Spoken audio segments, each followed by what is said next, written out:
Before we get into the conversation, I want to raise a glass to more life and to the world being ours. Mm-hmm.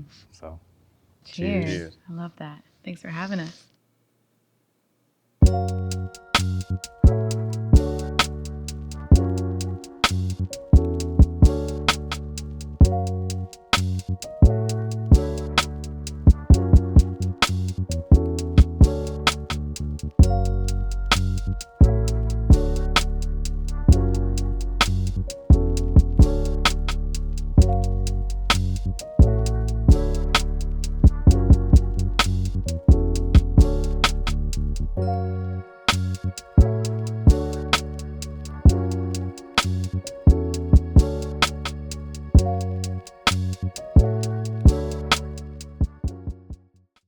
We are from this area, from the Mid-South area, Memphis area.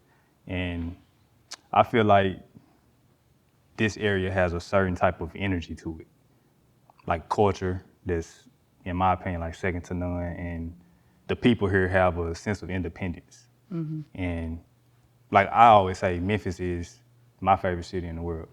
And you said that, coming back to Memphis allowed you to be yourself again or find yourself again. Why did you feel like moving back here was the right move for you to make? Yeah, so I don't think I could articulate it at the time. I felt this call back here that I couldn't totally understand, but I was living in Nashville, making music in a couple different bands in Nashville, made a bunch of records for many years over there, and I lost myself, and I didn't have an alignment or a connection anymore with why I started doing this in the first place, And really when I fell in love with music was when I was like a third grade little girl riding in my dad's Cadillac to school, listening to Al Green and Hank Williams and Staple Singers and like this blend of like soulful artists and country artists, but really just like that feeling, that Memphis feeling of like raw, pure energy that I feel like I haven't been able to find in a city anywhere else. So moving back here was sort of reconnecting to the source of inspiration for me and to the source of like why I wanted to make art and express art and live in community with other people who felt similarly. And so I kind of figured it out after being back here for a while. I had one of those like aha moments of like, oh yeah, this is me, And then from there you can take it somewhere else. But being here in this inspiring hotbed of so many melting pot types of music and story is really important for my process and for my personal life as well. This past record, I started saying I was making music for the river fairies, which is off of a folklore story that my dad would tell me when I was a kid living in Millington out by the Mississippi River. But I love old school country music, and I love soul music, and I love modern, like alternative singer-songwriter music. And I always just say, good music, regardless of genre, has soul. So I don't bother myself anymore too much with what it is. I just love what I love, and I like hope that it'll work through me to make something new and fresh, and still figuring it out, but chipping away at it. Just wanting the people who listening to your music to feel something. Feel something. That's all. Good, bad, or indifferent. It's okay if it's polarizing and you hate it. At least you like had some kind of activation, you know? Exactly. Like Growing up in Memphis, I always felt a sense of community, and that's kind of what got me through any hard or good times, like till this day. And we grew up, I'd say, extremely poor with, single parent household, got three siblings, but, we always had the kids over in the neighborhood. So our mama, if she found a dime to get some extra chicken, get some extra chicken or spaghetti or something to make a plate for everybody in the neighborhood to come, she would, because we knew and understood everybody was kind of experiencing the same thing. I never knew entrepreneurship was even possible up until, I found out I was having a child and, joined the military and, just like rightfully so, I never really interacted with like Caucasian or anybody other than black people growing up in Fraser. And I started meeting people in different walks of life that I saw what was possible then, right? Because I didn't see it growing up. So once I noticed that, I have a pretty obsessive mindset. It was like, well, I'm gonna do that. right?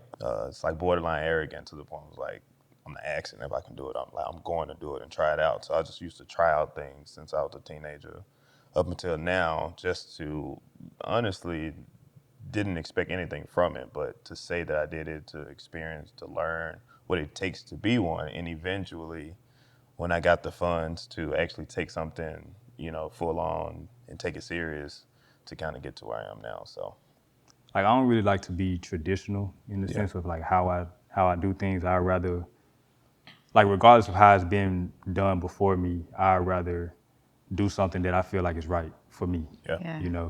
And I feel like we all are taking that like non-traditional approach yeah, to what we do. Like I don't hear a lot of people talk about starting a liquor brand, you know. And so to kind of expand on what you said, like what you were just saying, like what made you want to get into the liquor industry and tequila specifically? So that's a 5-point answer, but I make it. I want all 5. Yeah, so I'll make it short. A few things.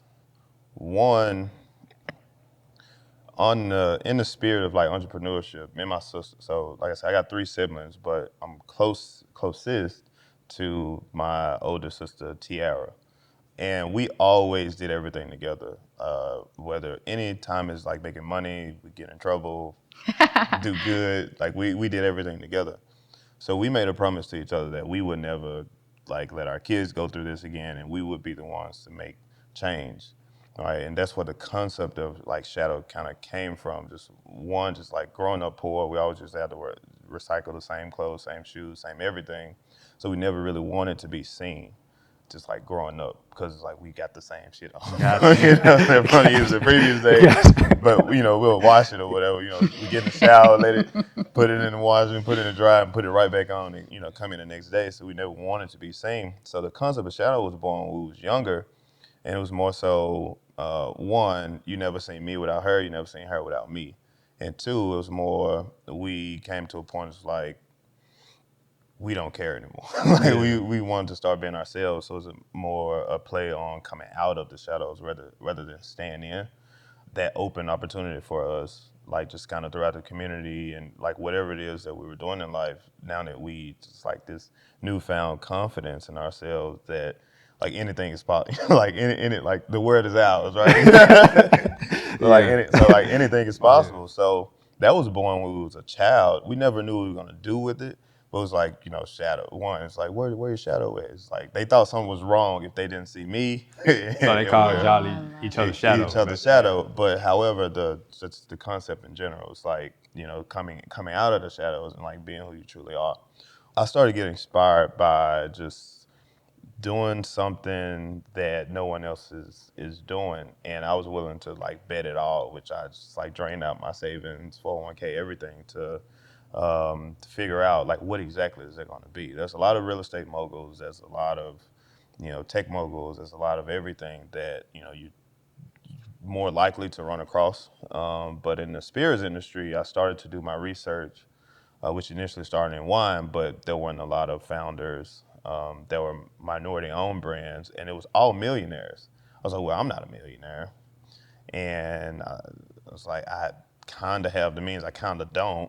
But if I put in the research, put in the work, stay disciplined, and not try to spend all my resources partying or whatever, I can. It's for research. Yeah, exactly. You gotta do a little research.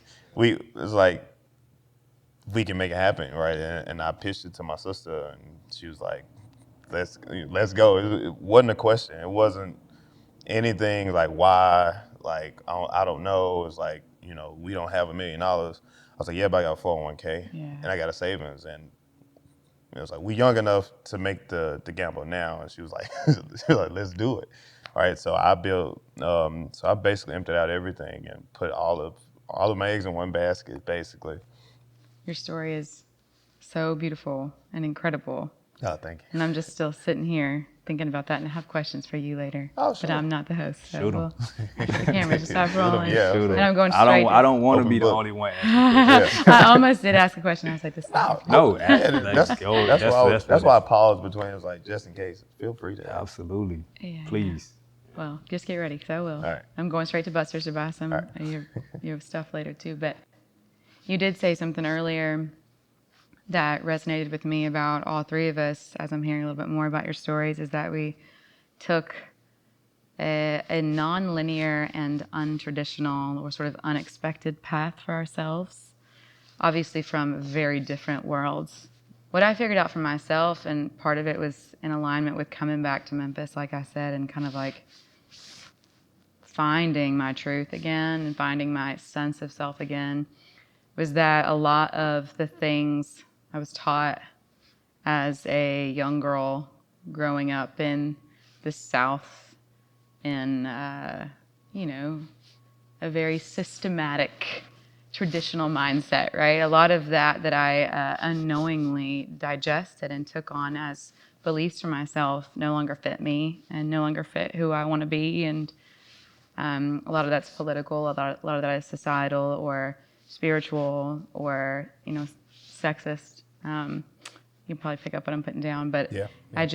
I no longer resonated with being the weaker half of a two, of partnership. And I didn't resonate with the idea that women are to marry young and marry well and be submissive and play by rules and take on roles. And I didn't realize how much of that had affected my sense of self or lack thereof, but it really had. And it wasn't until like my mid to late 20s when shit kind of hit the fan, for lack of a better reference, where I kind of woke up and realized, like, wait a second, all of this conditioning has shaped the behavior that I'm finding myself in that is leading me to a lot of unhappiness and a lot of like circles that I don't want to exist in and relationships I don't want to exist in.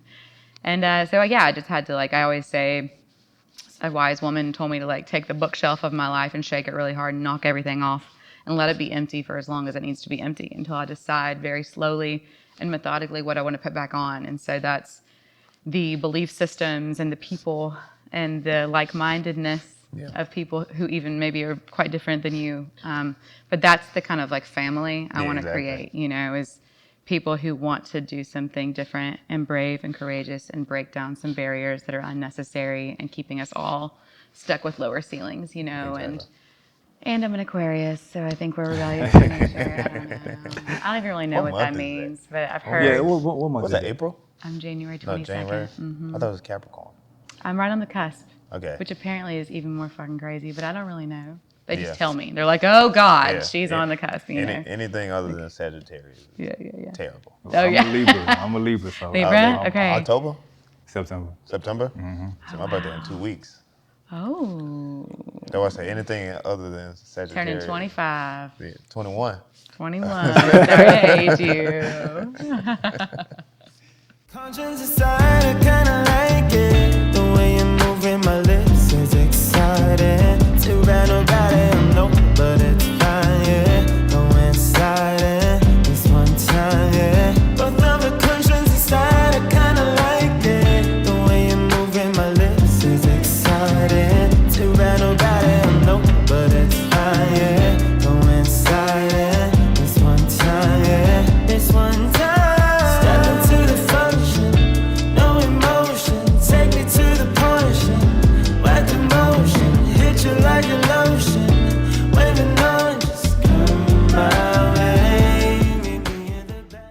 I was resonating with your story itself, because it related to what like the concept of like shadow is. Like, exactly. Yeah. That's what I was like. This is like amazing because it, in some way, shape or fashion, is like it. Regardless of kind of like where you're from, you can always kind of tie it back to like fuck this. Like I'm be myself. Like I know what I was told. I see what other people are doing. It's like that's not me. It's like I need to be who exactly I need to be for myself first before I can be the best I am for anybody else. So that's what I was thinking about. Yeah, because I feel like you have to connect with yourself first before you can connect with other people. Exactly. And people embrace you, right? Yeah. 100%. And you've grown a huge following. Likewise. Exactly. And I mean, Right. I think I always tell myself, like, echo chambers have a low ceiling. And it's like, if you do the brave thing, like you both have done, or say the brave thing, like there's probably other people waiting for you to do that. And the ripple effect is real, And it's just like, you got one of these things, unless we like come back as, you know, a bird or a willow tree or something in the next life, which by all means, who knows? But like, if this is your one precious life, like, why waste it in the shadows? And Exactly. I just love it. I love the whole. I resonate with both of y'all's stories in that sense. You know, doing this is it's kind of the same thing where it's like, you know, most of the time when people talk about getting into movies or TV shows or whatnot, it's like, I gotta move to California, I gotta move to New York and do this, do that. I don't really want to do that, and I don't feel like I should have to do that. I think Exactly.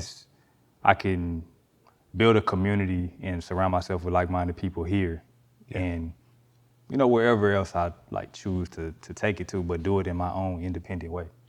You know, without having to get permission from somebody else to tell me that this show would be a good show to produce. You know what I'm saying? So, Or you shouldn't do it like this. right. You shouldn't do it like it's Yeah. never been done this way. Yeah. Exactly. All the pessimism, and then you saying like, I don't care. I got a 401k. Like, I love that. Just in and of itself, you know, like leap and then you'll find the net or whatever the cliche is, but it's real. And I think it takes that kind of like insanity to like Yeah, you definitely make have to be things happen. crazy a little bit, you know, to Yes. really do it, especially like we said, from a non-traditional, you know, approach. Yeah.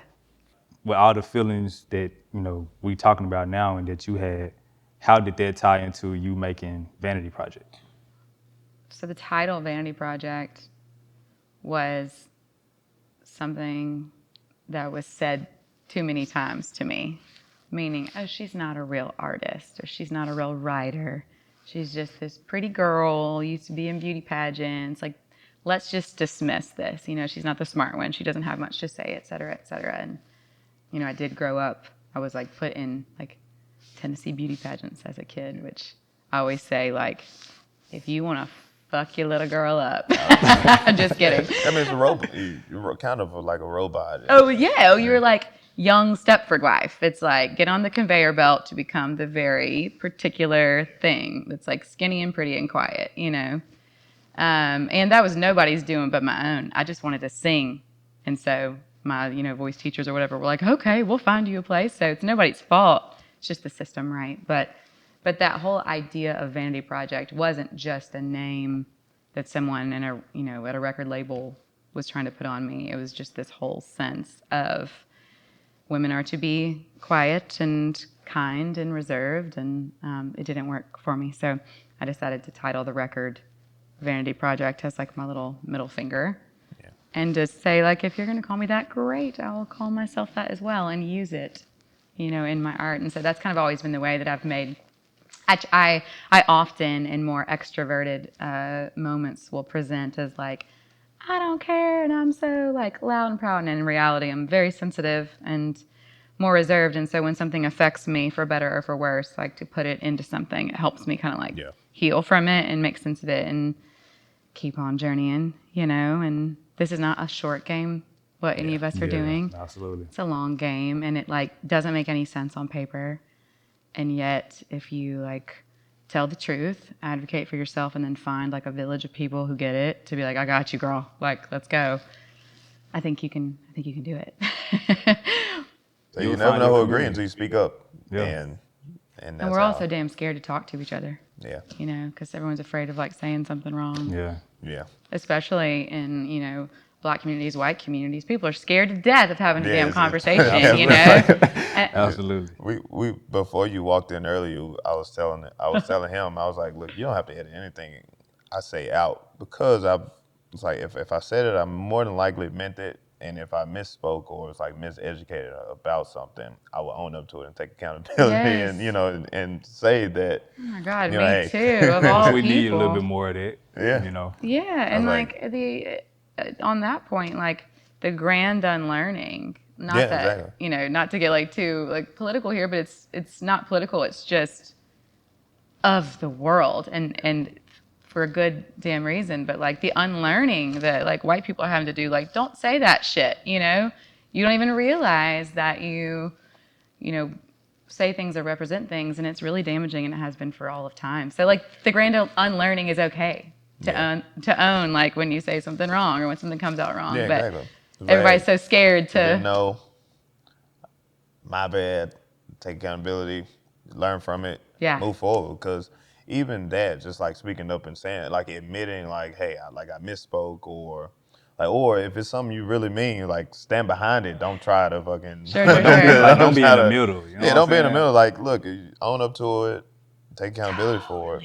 Don't be cowardly. Yeah, don't be cowardly. Like, look, if you really you meant fucked it, up, just say you don't fucked up. fucking come running, crying with tears. Because Yeah. if I say something, I'm 9 times out of 10 I meant it. Yeah. So it's like I'm not backtracking because a couple of people are offended. It's like I'm not meant to please the masses. Yeah, it's like yeah, this yeah. is who I am. It's gonna come out again eventually, and now it's put me in an even worse place. So if you don't like it, sorry for you. Right. It's like I don't. Yeah. Sorry, It's not like, about you. Yeah, it's not about you. It's like you don't have to interact with me. We never have to cross paths again. So have a good life. So. Like I'll be drinking my tequila without you. Yeah, Cashing in. But so it's like I have no ill will towards anybody that doesn't like or agree with me.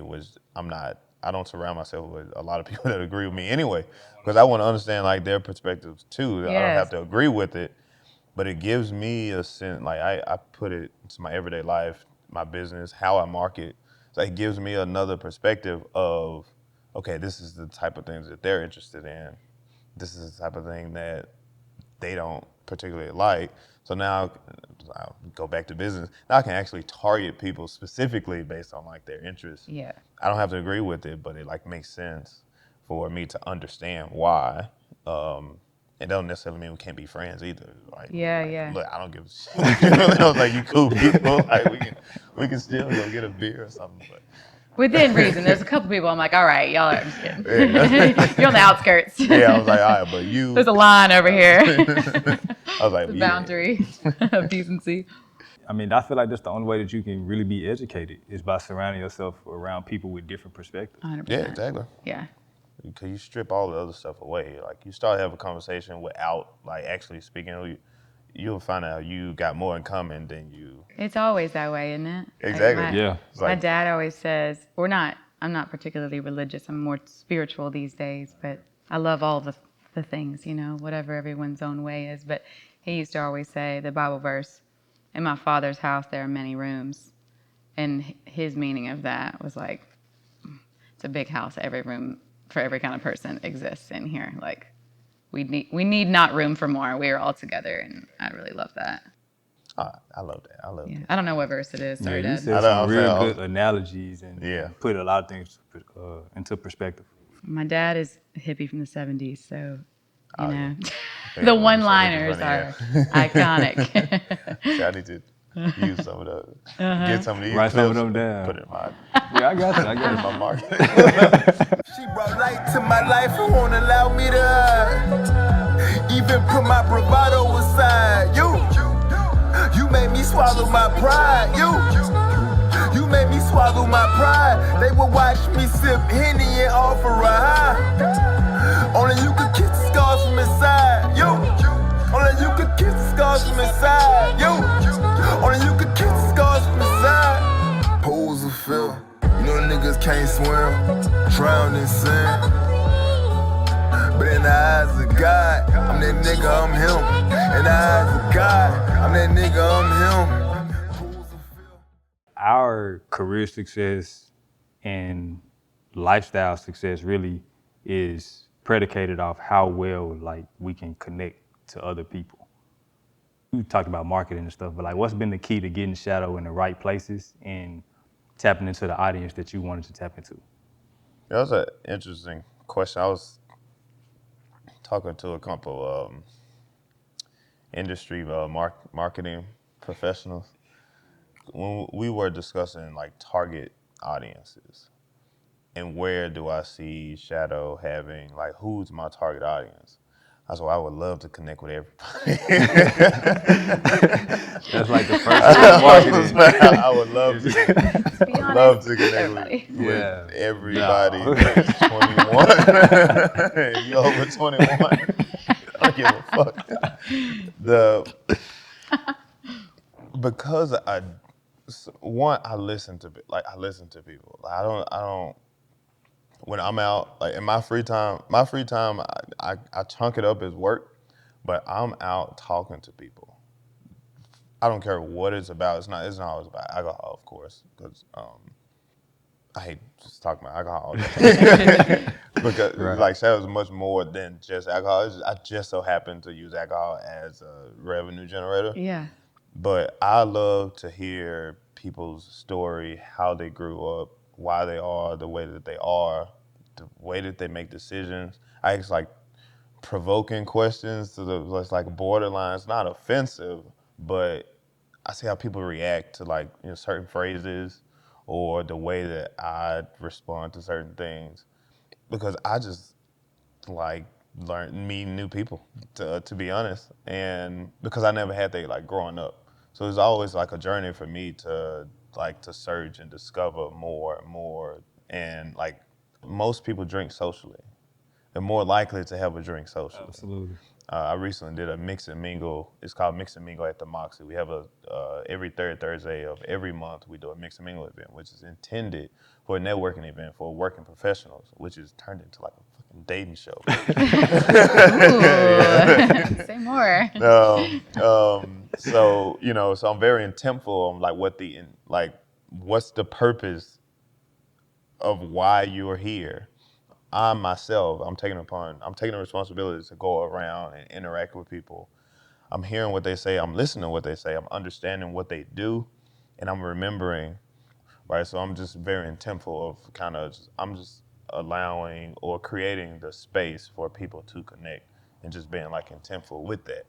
And if it's just like a party, you'll see a very mixed group of people just, not because not everyone's a tequila drinker, but they know what the environment would bring with open-minded people that's willing to have those conversations, connections. I mean, we got people been in relationships, everything. So that's kind of what my You need to target bring is. your cameras to one of these things because it sounds like there's a whole Oh no, Yeah, it's like the a whole lot show of stuff going opportunity. on. It's the video I showed with the cocktail taster a couple weeks ago at the Dream Hotel. You got mid white guys and mid 50s, 40s, and you got 22-year-old like content creators, and you got bankers. You got a mixture of everybody, but everyone's having a conversation. It's so good. So when they see it, it's like, what the fuck? What kind of party is this? Yeah. I was like, no, but like I said, it's all about just bringing people, like, break those barriers, have the communication. Yeah. You actually like this person. Like, everything you just talked to me about, they feel the same way. Have a conversation with them. Like, don't talk about all the three, religion, politics, all this. I've hit all three of those today, so you're welcome. Yeah, but that's different. But the way that you brought it up, it was different than like It's some education, people come. right? It's Yeah, education. yeah. Some Other people than- come at it with like hate. So if you strip that away, you start to learn who they are outside of that. Mm-hmm.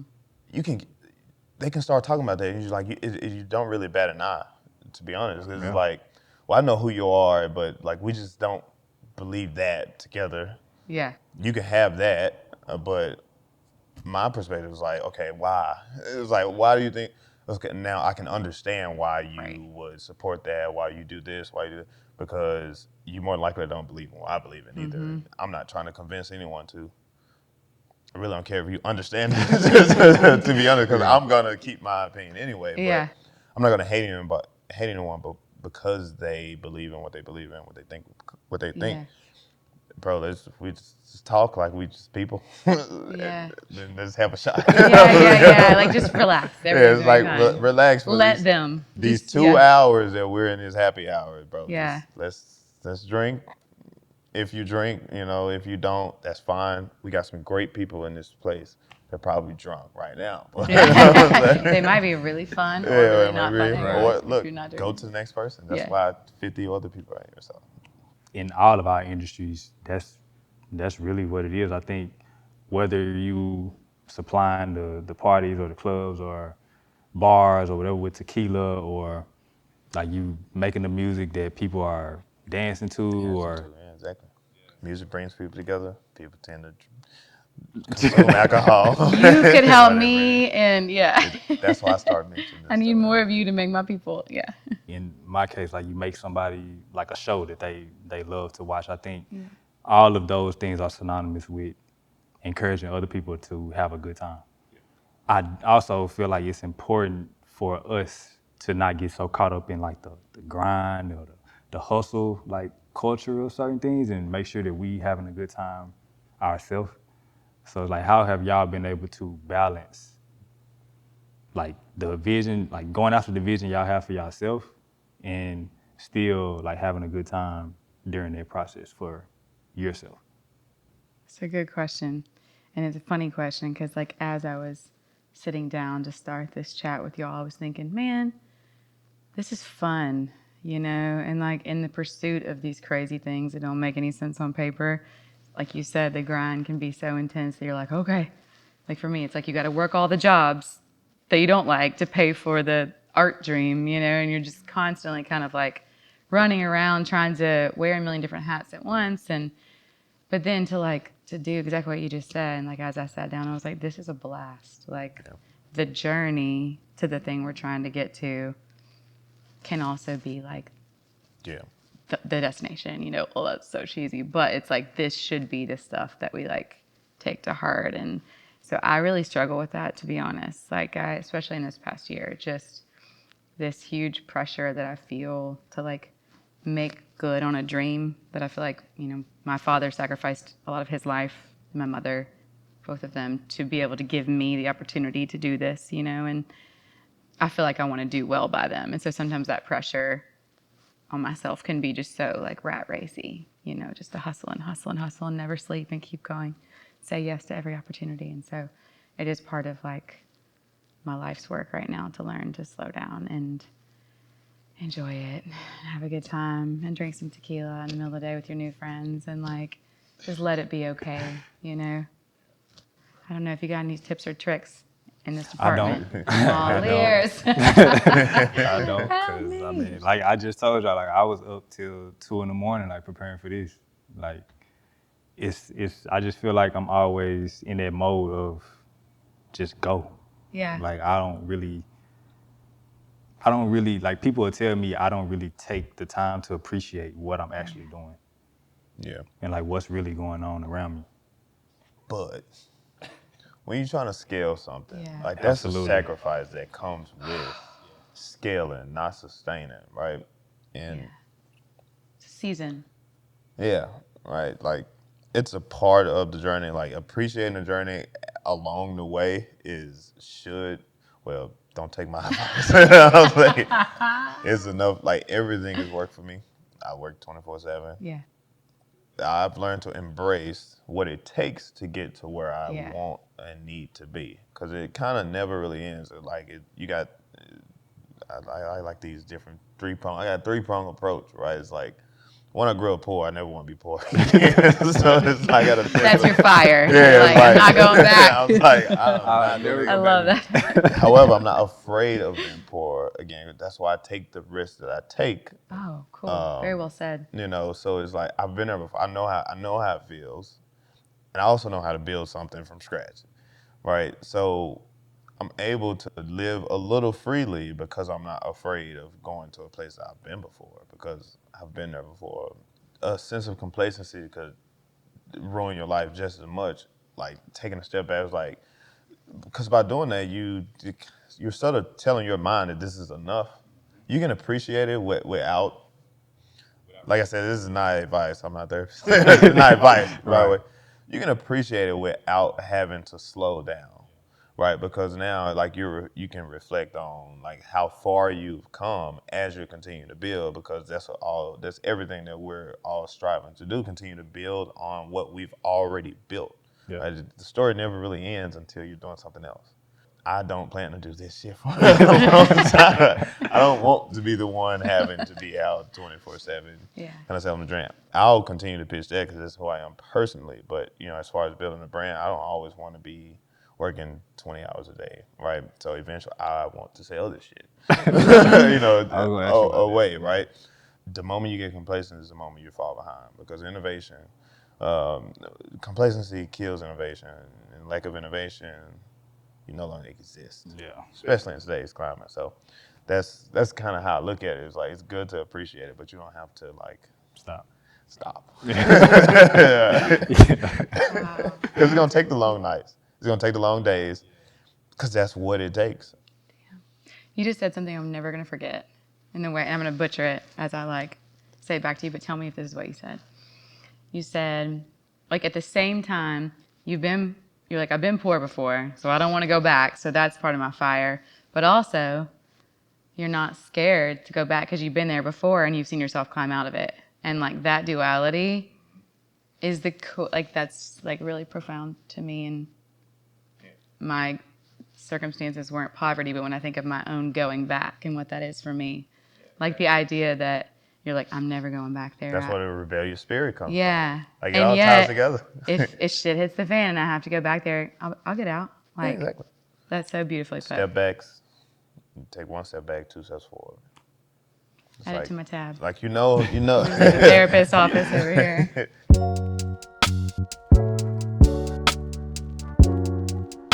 What's up? I'm Teddy Jasper. What the fuck? Best B-roll ever. Best All right. That's crazy.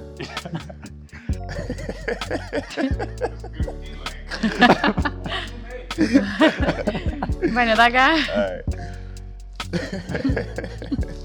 This might be hell of a bloopers for it. Man, All right.